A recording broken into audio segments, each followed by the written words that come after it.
She's an icon, she's a legend, and she is the moment. Now, come on now. Sis, I am over here in Bogota, Colombia, ready to get this breast reduction.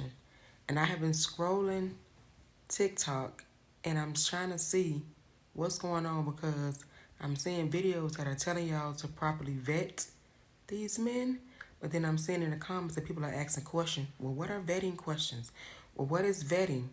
And it's crazy that y'all are out here trying to find people to date, providers, people to have fun with, and you don't even know how to vet these people properly. And some of the recommendations on questions was not vetting questions. Like one question said, ask him how he treats his mom. Absolutely not a vetting question because it doesn't matter how he treats his mom, doesn't mean that he's going to treat you like that. What if he doesn't even respect his mom? What if he overloves his mom? What if he's a mama's boy?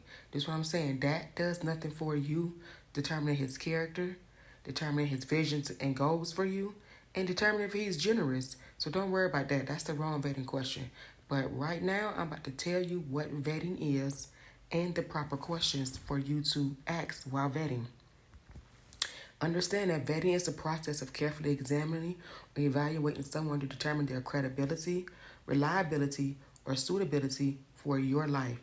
In the context of dating and relationships, it involves asking strategic questions and observing behavior to assess a person's characters, values, intentions, and compatibility. That's why you have to know exactly what you're doing before you jump into these situations, which is why I told y'all that those first initial conversations on the phone should be no more than 30 minutes in length, and they should include proper vetting questions just to see if you want to even get to the first date.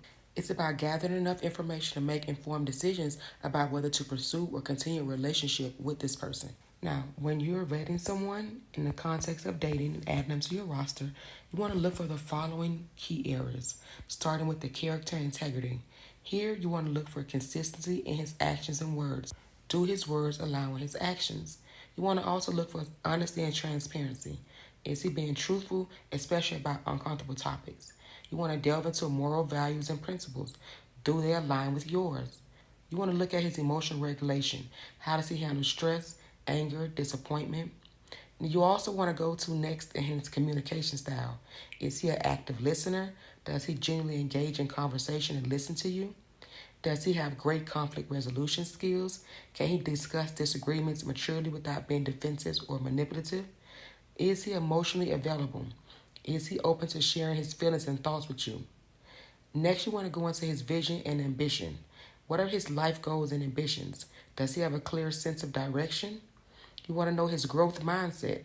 Is he open to learning more? And what is his personal development? You want to delve into his work ethic and drive. Is he motivated and proactively pursuing his own goals? Then you want to go into generosity and kindness. What is his giving nature? Is he generous with his time, resources, and attention? Does he possess empathy and compassion? Does he show care and understanding towards you? Is he supportive? Is he willing to support your dreams and your needs? Is he relationship ready, and what are his intentions? You want to know his commitment levels. Is he looking for the same level of commitment as you? You want to understand his past relationship patterns. What do his past relationships reveal about his habits and his attitudes? You want to look at his views on partnership roles.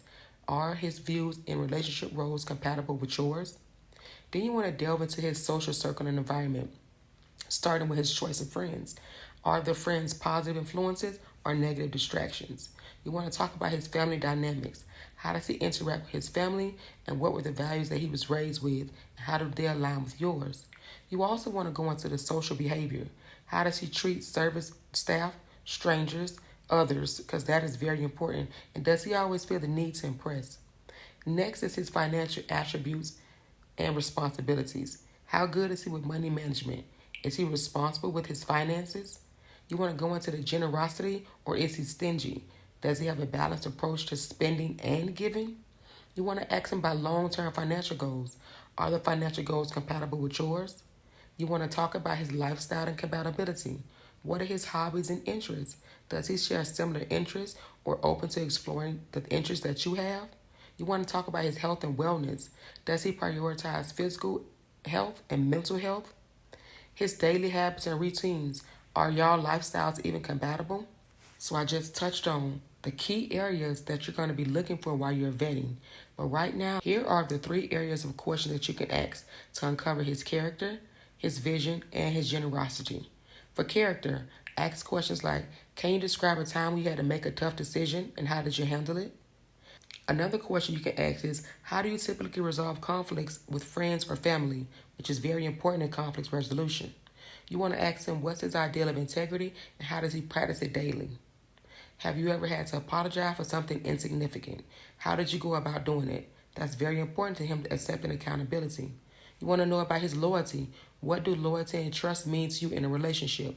Very important if you're looking for that and those align with your goals. Here are some questions to ask him about his vision. Where do you see yourself and me in the next 5 and 10 years? What are some of the goals that you currently have working towards aligning with me in a relationship? How do you stay motivated to pursue your dreams? What legacy do you want to leave behind? Who or what inspires you to become a better person? These are valid questions for you to understand his vision and to see if they align with the goals and visions that you have for yourself. And this last area of generosity, because you can get with a man with money. I hear y'all say that all the time. I want a man with money, but he could be very stingy with his money, and you may not be the person he wants to spend it on. So now we want to know about generosity, because this goes beyond having money. How willing are they to be generous with you and others around them? You can start with, how do you show appreciation to the people you care about? Next, you can ask them, what's the most meaningful gift you've ever given to someone? You want to ask, are you involved in any charitable activities or causes? Then ask them, how do you feel about helping someone even if there's no benefit to you? And the last question you may want to ask is, what's your philosophy on sharing time, resources, and knowledge with others? When you ask the right questions, you will now see if this person is aligned with where you're trying to go. You're going to be able to determine if this person is for fun, if this person is for serious, or if this person is for beneficial. You all are going into things just can't wait to be asked on a date if you get asked on dates. And then you get in these dates and you asking about past relationships like, tell me the last time you had a girlfriend. Unimportant. You asking questions that have no importance to where you're trying to get with this person. So first, determine where you want to be. And once you do that, then you will sit down and write out the proper question. Now understand, you need to be also listening to his responses and interpreting these answers as you go. Because if you misinterpret the answer, you're going to be leading yourself down a rabbit hole and may not be able to get out. At the end of the day, sis, if you vet properly, then you may get the results that you're looking for. But if you do not ask these hard questions, you're going to be just like the typical bitch that came before you and get the same typical results. I'm trying to make you become a winner, a wife, someone who's provided for. And you have to do that by steering clear of those childish questions and asking the questions that really matter. Follow for more.